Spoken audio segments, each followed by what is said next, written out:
अध्यक्ष महोदय, मागच्या अधिवेशनाच्या काळात आपण हा विषय मांडला होता अनिल परब साहेबांनी की महसूल अधिनियमाच्या कलम 155चा गैरवापर करून अधिकारी आणि कर्मचारी यांनी केलेल्या बेकायदेशीर कामाबाबत कारवाई करणे। अध्यक्ष महोदय, अत्यंत महत्त्वाचा या ठिकाणी एक आमच्या 155 कलमाचा दुरुपयोग केला गेला अशी एक गंभीर बाब अनिल परब साहेब आपण आणली होती। याची आम्ही पूर्ण म्हणजे आता पुणे विभागाची चौकशी आम्ही पूर्ण केली आहे। यामध्ये अतिगंभीर 13 प्रकरणं आढळले आहेत आणि नियम 8 नुसार जबर शिक्षेसाठी चौकशी करावीची शिफारस त्या ठिकाणी आली होती। गंभीर ह्या सदराखाली 247 प्रकरणे या ठिकाणी आलेत, त्यांनाही नियम 8 अंतर्गत जबर शिक्षेची चौकशी सुरू करावीची शिफारस होती आणि किरकोळमध्ये 164 प्रकरण आले होते, त्यामुळे नियम 10 अन्वये चौकशी सुरू करावी अशी शिफारस आहे।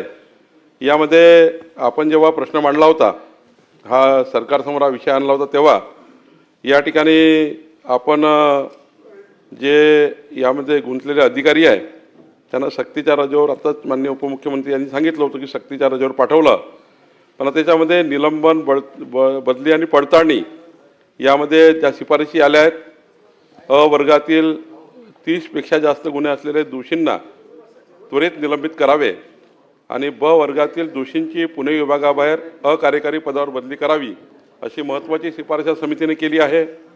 आणि उर्वरित प्रकरणाची तपासणी पुणे जिल्ह्यातील उर्वरित प्रकरणाचे स्थानिक अधिकाऱ्यामार्फत पुन्हा चौकशी आपल्याला करायची आहे। आता राज्यव्यापी जी पडताळणी आहे, सतेज पाटीलजी, राज्यव्यापी पडताळणी जी आहे ती मागील 5 वर्षामधील आदेश तपासण्याचे निर्देश कलम 55च्या गैरवापराची शक्यता पाहता राज्यातील सर्व जिल्हाधिकाऱ्यांना मागील 5 वर्षातील सर्व प्रकारे राज्यातील प्रकरणे तपासण्याचे आदेश 3 महिन्यात, कारण आता प्रकरणं बाहेर आले आहेत, आता अंतिम करण्यासाठी 3 महिने दिलेले आहेत। काहीतरी आता पुनर्निरीक्षण करावं लागेल, कारण आपलं हे म्हणणं खरं होतं की 155चा दुरुपयोग करून 155मध्ये काय असतं की शुद्ध लेखनाची दुरुस्ती असतं, पण याच्यामध्ये 155चा वापर करून म्हणजे परब साहेबाची प्रॉपर्टी सतेज पाटलाच्या नावाने, सतेज पाटलाची प्रॉपर्टी परब साहेबाच्या नावाने मोठ्या प्रमाणावर या ठिकाणी गैरव्यवहार केला आहे।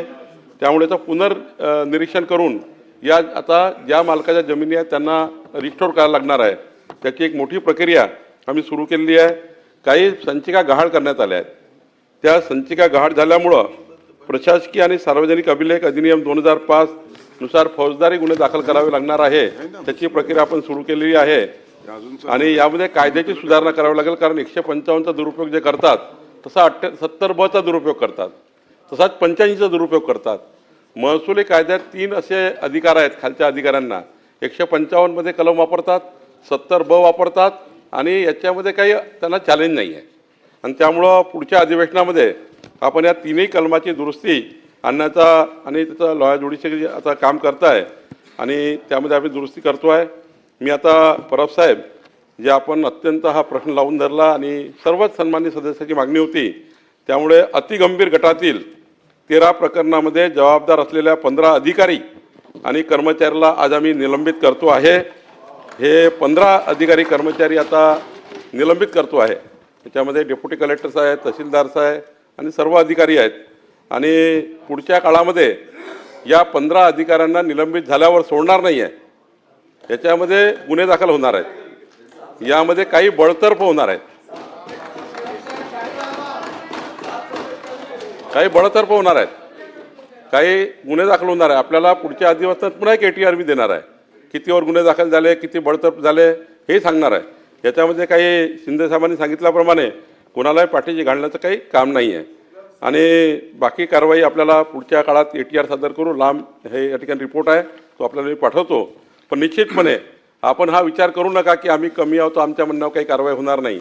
आज 15 अधिकारी, यामध्ये मोठे अधिकारी आहेत, डेप्युटी कलेक्टर आहेत, तहसीलदार आहे, आपल्या एका प्रश्नावर राज्याला न्याय मिळाला आहे, पण आम्ही या ठिकाणी काळजी केली नाही, आम्ही या ठिकाणी गंभीर दखल घेतलेली आहे। त्यामुळे आम्ही याच्यानंतरही जे काही प्रकरणं विरोधी पक्षाच्या माध्यमातून येतील, तुळजापूरच्या प्रकरणामध्ये विभागीय आयुक्त पुणे याची एक मोठी चौकशी समिती आपण तयार केली, ते तुळजापूरला जाणार आहेत आणि संपूर्ण प्रकरणाचा रिपोर्ट आपण या ठिकाणी ATR सादर करणार आहोत। PWDचा मंत्री या ठिकाणी नाही आहे, पण मी त्यांच्याकडनं आश्वस्त करतो की त्या ठिकाणी जे अतिक्रमण केलं आहे, त्या ठिकाणी गैरव्यवहार केला आहे, ते अतिक्रमणही काढून टाकू आणि गरज पडली तर संबंधितावर गुन्हे दाखल करू.